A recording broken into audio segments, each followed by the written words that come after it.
Ndi nthawi ya nkhani ndipo madzulo ano muli ndine Ronald Mpaso poyamba nayi mitu yake.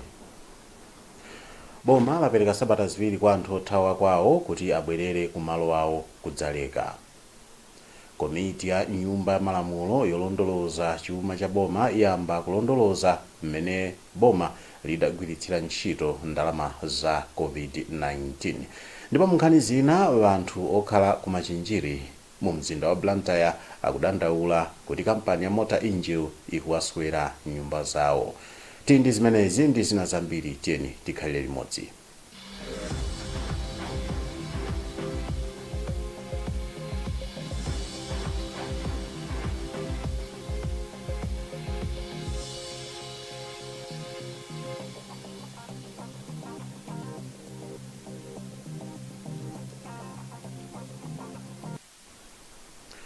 Munkhani yathu yoyamba, boma lapereka sabata ziwiri kwa anthu othawa kwawo kuti abwerere kumalo amene amayenera kukhala adzaleka mboma la Dowa. Iwo akuchita malonda kunja kwa malowa madera osiyanasiyana mdziko muno. Malinga ndi kalata imene unduna wa zamdziko walemba, anthuwa akapanda kutero boma ligwiritsa ntchito malamulo. Matthews Kasanda walemba ripotili. Mlembi wamkulu mu unduna woona za chitetezo cha mdziko a Patricia Lyabuba wati boma limagwiritsa ntchito lamulo loona za anthu othawa kwawo, lomwe limafotokoza kuti aliyense yemwe anathawa kwawo ndipo ali mdziko muno akuyenera kumachita malonda awo kumalo okhala anthu othawa m'mayiko akwawo. Koma iwo ati pakadali pano pali ena mwa anthuwa omwe akuyendetsa mabizinesi awo mdziko muno wopanda mapepala owayenereza kuchokera ku boma. Iwo ati zinzotsutsana ndi malamulo ndipo anthu otere atha kulandira chilango. Mukalata yomwe yasayinidwa ndi Lyabuba ndipo inalembedwa pa 1 April chaka chomwe chino, unduna unapereka masiku 14 kuti yense yemwe anathawa kwawo ndi kubwera mdziko muno ndipo akuchita malonda kunja kwa malo osungira anthu othawa kwawo abwerere kumalowa.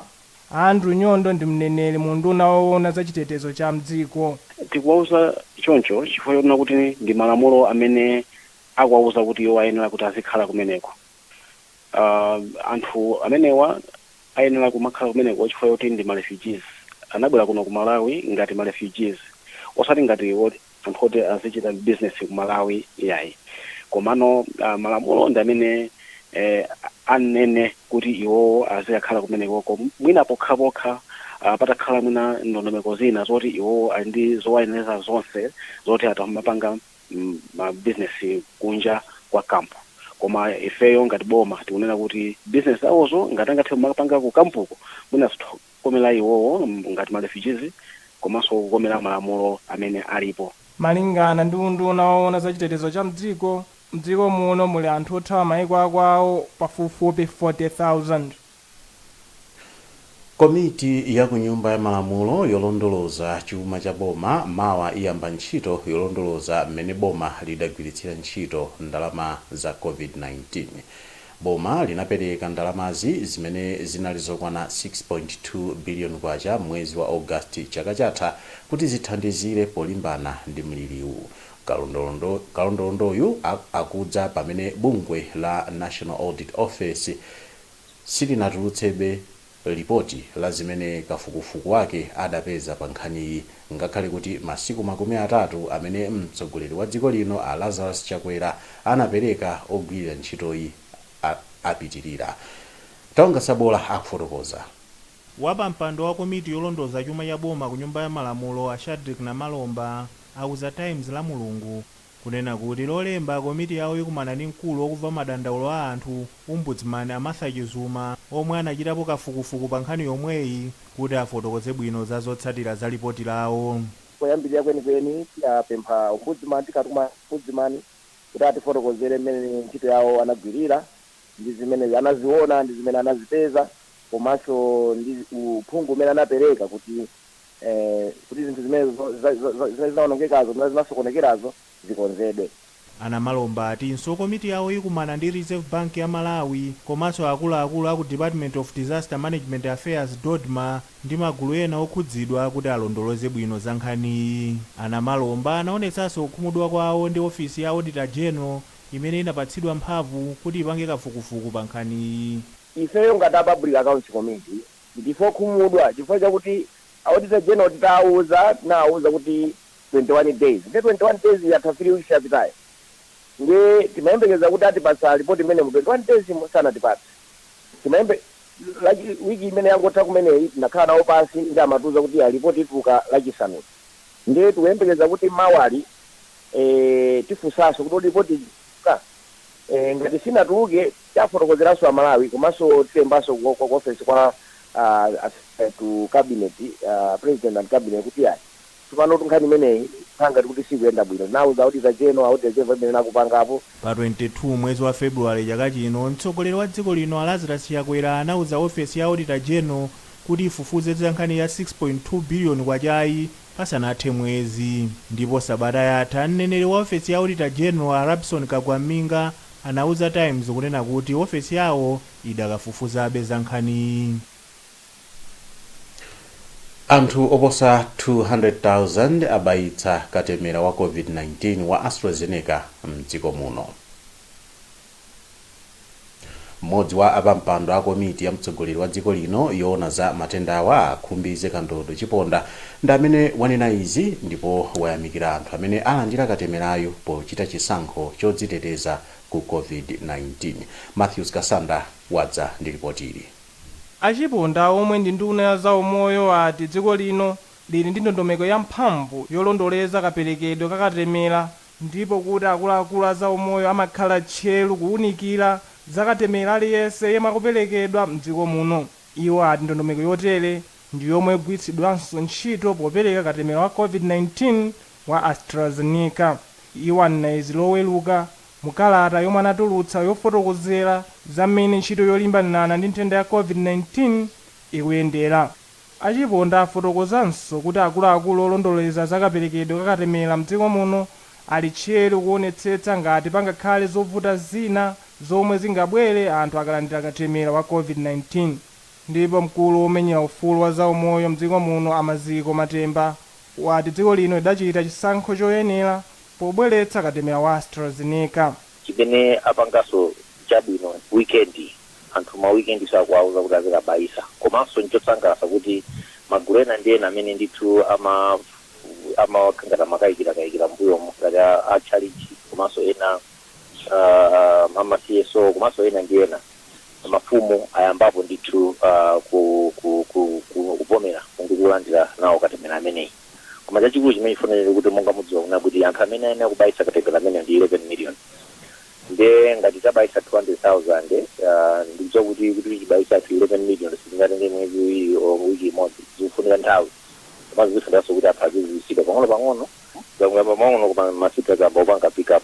Mtsogoleri wa dziko lino Lazarus Chakwera ndi omwe adakhazikitsa ntchito yopereka katemera wa AstraZeneca mdziko muno ndipo anali mmodzi mwa anthu oyambirira kulandira katemerayi.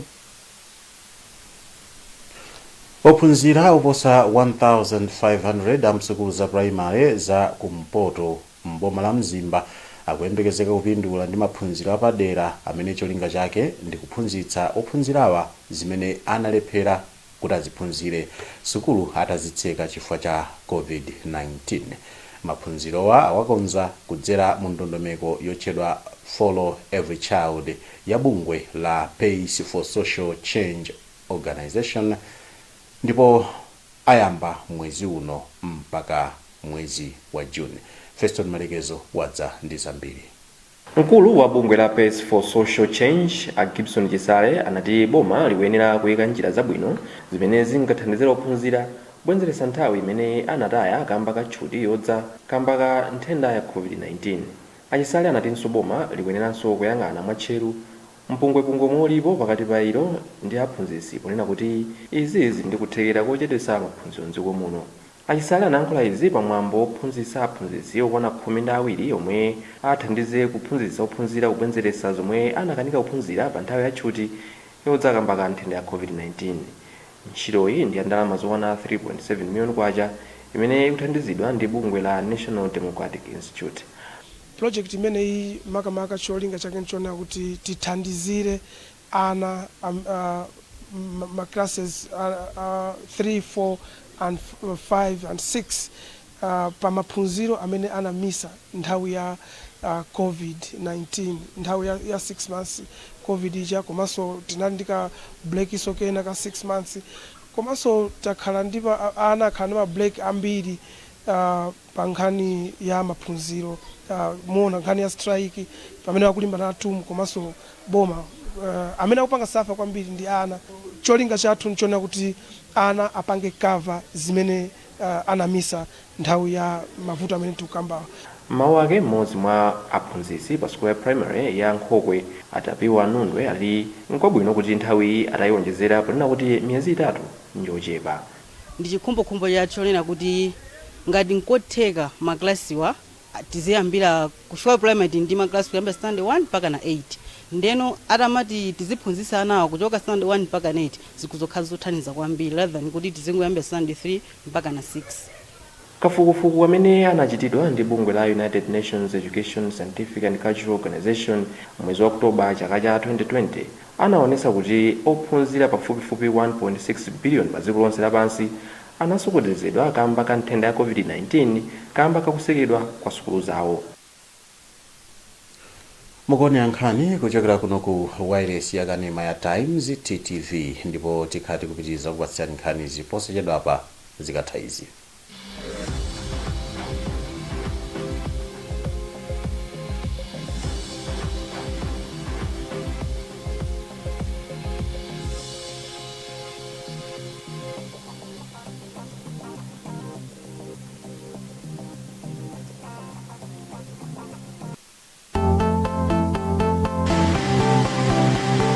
Bliss Body Lotion is well refined to give your skin full hydration, leaving you feeling fresh throughout the day.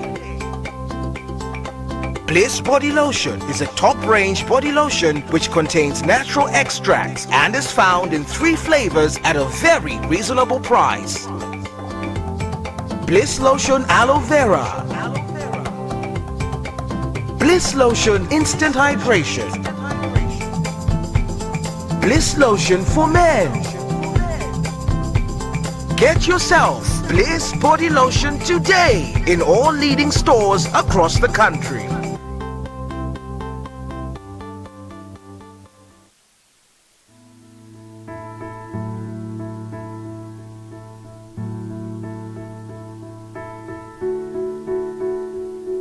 Tsiku ndi tsiku moyo umatipasa mwayi opanga chisankho choyenera.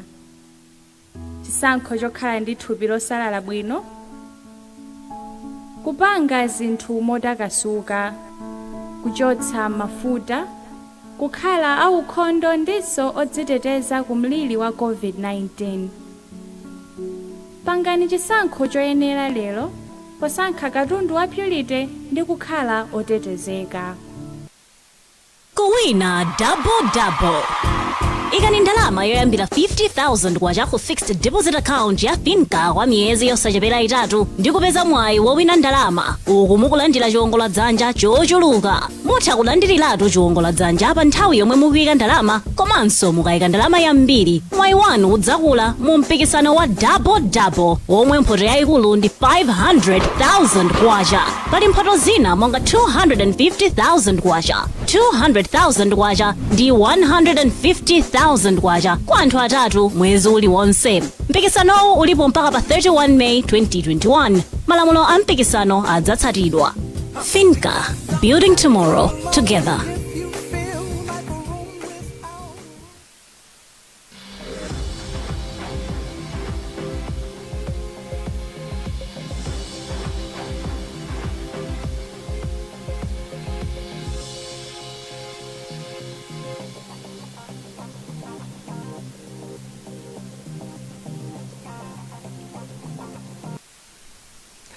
Takulandirani mene tikupitiriza kukupatsirani nkhanizi. Anthu okwana 92,000 akuyembekezeka kuyamba kugwiritsa ntchito madzi aukhondo kuyambira chaka chamawa m'boma la Mangochi. Bungwe la Southern Region Water Board likamaliza ntchito yake m'bomali. Ntchito iyi imene inayamba mwezi wa February chaka chino ikuyembekezeka kutha mwezi wa July chaka chamawa. Polankhula Atakaona mmene ntchitoyi ikuyendera, mmodzi wa akuluakulu a bungwe la Southern Region Water Board a Jacqueline Dias anati ndi wokondwa ndi mmene ntchitoyi ikuyendera.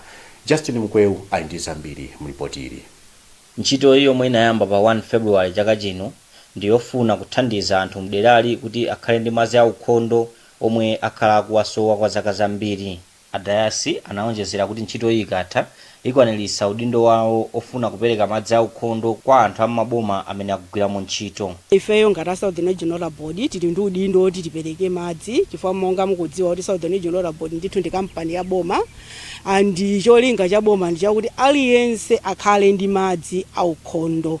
So ifeyo ngati Southern Region Water Board pamene ndithu tikupereka madzi amenewa tikudziwa kuti ndekuti tikukwaniritsanso zolinga za boma zokuti anthu aku Malawi kuno akhale ndi madzi aukhondo. Komanso pamene tikutero ndekuti ifeso ngati Water Board popeza kuti timayenera ndithu kuti tipange operate and maintain ma systems amene wawa tikudziwa kuti tikakhala ndi revenue yokwanira ndekuti ma systems amene tili nawo tikhoza kuwakwaniritsa bwinobwino zonse zikhoza kutheka anthu kumama madzi aukhondo kuyambira tsiku loyamba mpaka nakutha kwa chaka. Pamene papa ndiye kuti iso zikusonyeza kuti singati Southern Region Water Board customer base yathu ikuchuluka, ndiye kuti ngakhalenso revenue imene titolere kuchokera ku anthu amene tiwapatse madzi mudera limene lili ikhalanso ndithu yochuluka. Makamaka of course cholinga chathu kwambiri ndi chokuti anthu amene akhale ndi madzi aukhondo ndipo tithe kuwakwaniritsa bwinobwino kuwapatsa madziwa posaphonya ndithu. Phungu wa nyumba ya malamulo kuderali Araf Juma anali othokoza kamba ka ntchitoyi ponena kuti ikatha ithandiza kwambiri. Mmodzi mwa amayi amene amavutika ndi nkhani za madzi mderali anati mderali muli mijigo koma simagwiritsidwa ntchito kwenikweni kamba kuti madzi ake ndi amchere. Mfumu Mwanyama inathokoza boma komanso Southern Region Water Board poonjezera kuti kusowa kwa madzi aukhondo kukupangisa kuti derali lisatukuke kwambiri. Ndi chiyembekezo changa chopambana kwambiri chifukwa choti kuti pakadali pano tipo madzi aukhondo chifukwa cha nthawi imeneyi timamwa madzi ochoka ku mtunda mvula ikamabwera apititsa madzi ku nyanja amene madzi aja amakadetsa kumonso ife tikumamwa. Ndiye pano ndikudziwa kuti chiyembekezo chathu kuti timwa madzi aukhondo kudera lathu lanoli ndi mudzi muno. Ntchitoyi yomwe igwiridwe ntchito ndi ndalama zokwana $14.4 million kuzatenga madzi mnyanja ya Malawi pa Nkhuzi Bay pakana kukafika msewu wokhotera kumtakataka. Anthu okhala ku area 10 ku Machinjiri mu mzinda wa Blantyre akudandaula kuti kampani ya Motor Angel imene ikuswa miyala ya Kware kumeneko ikuwagumulira nyumba zawo. Mmodzi wa anthu okhudzidwawa a Donata Mathowa wati mbali imodzi ya nyumba yawo inagwa chifukwa cha mabomba amene amota akhala kuphulitsa kumeneko pofuna kuswa bwino miyalayi. Jameson Chauluka ali ndi ripoti. Amathowa ndi anthu enanso aku area 10 ku Machinjiri ku Blantyre akudandaula kuti nyumba zawo zili ndi ming'alu ndipo zina zikugwa kumene chifukwa cha mgodi wa miyala ya Kwale wa Motor Angel umene uli mderalo. Komabe anthu ati ndokhumudwa kuti kampani ya Motor Angel sikuwathandiza mwa njira ina iliyonse. Ndikuvutika ndikusowa pokhala kuti palibe thandizo lina lililonse limene amota anachitapo kapena kuchina chilichonse chimene anabwera even kuonesa chidwi kuti angabwere kudzasamala kapena kudzaona kuti nyumba yagwa motani kapena kufunika kuthandiza motani. Komanso zikupereka chiopsezo ku moyo wanga ndi ana chifukwa chakuti nyumbayi mkati mwa muli ming'alu ikuluikulu imene ikhoza kugwa even kugwera munthu nthawi ina iliyonse khoma lina lake likhoza kugwa kugwera mwana even kugwera ineyo tikhoza kuluza nazo miyoyo chifukwa cha nyumba imene amota anaphulitsa anaswa chifukwa cha mabomba awo amene akupita.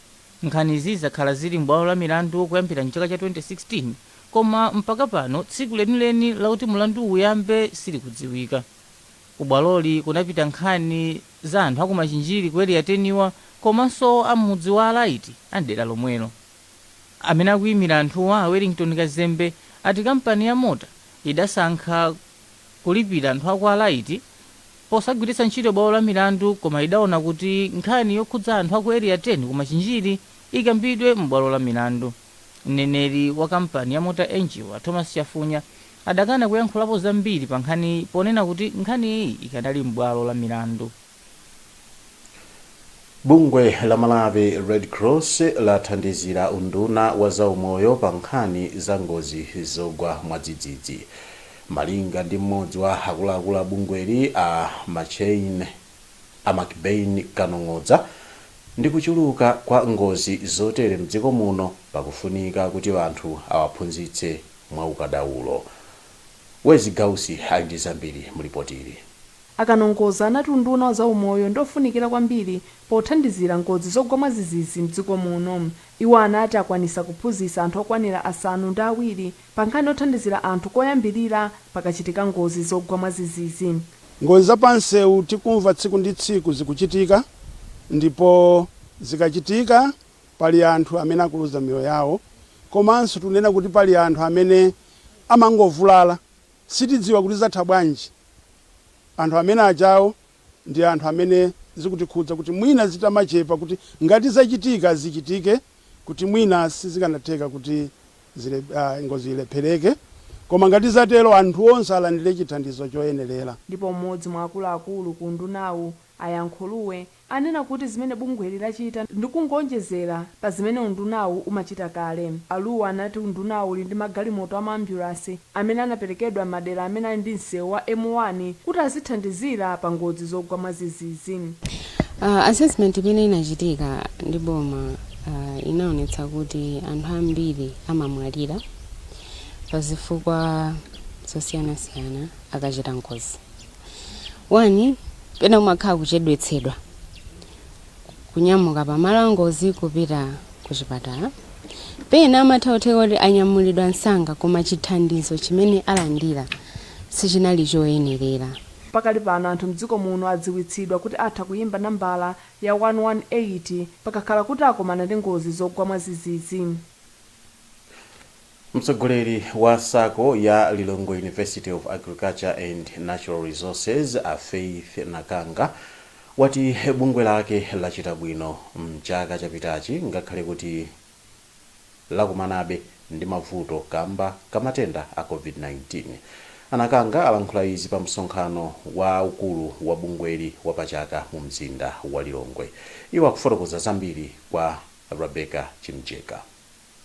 Pakutha pa meeting imeneyi iti ndi chiyembekezo chakuti tikauza anthu mmene tapangira operate kamene tapindulira mchaka chimene tikukambirana cha 2020 fika pano pa meeting iyi tukambirana zimene tinapangira 2020 nde tikauza mmene tapangira akasangalatsidwa ndiye kuti anthu akhalanso ndi chidwi chosungitsa ndalama zawo kusako, komanso bwina kukauza anzawo kuti so ajoinenso sako apange adzitha kupanga phindu ngati limene lapangidwa ndi anzawo. Pakutero anthu aja akakhala ndi mwayi wosunga ndalama zambiri akhozanso kumatukuka mmoyo wawo. Anakanga ati chuma cha bungweli chikuyembekezeka kukwera ndi 9% mchaka cha 2021. Nkhani zathu ndi zomwezi koma tisanasiyane nayinso mitu yake. Boma lapereka sabata ziwiri kwa anthu othawa kwawo kuti abwerere ku malo omwe amayenera kukhala adzaleka mboma la Dowa. Komiti ya ku nyumba ya malamulo yolondoloza chuma cha boma iyamba kulondoloza mmene boma lagwiritsira ntchito ndalama za COVID-19. Ndipo munkhani zina anthu okhala ku machinjiri mu mzinda wa Blantyre akudandaula kuti kampani ya Motor Angel ikuwagumulira nyumba zawo. Ndipo kumbukirani kuti mutha kupeza nkhanizi ndi zina zambiri pa makina a internet pa www.times.mw, pa Facebook pa tsamba la Times 360 Malawi, komanso pa Twitter @Times360 Malawi. Chonde sambani m'manja pafupi, khalani motalikirana ndi anzanu komanso valani masiki nthawi zonse kuti mdziteteze komanso kuteteza anzanu ku COVID-19. Mwana indine Ronald Mpaso ndikufunirani madzulo opambana.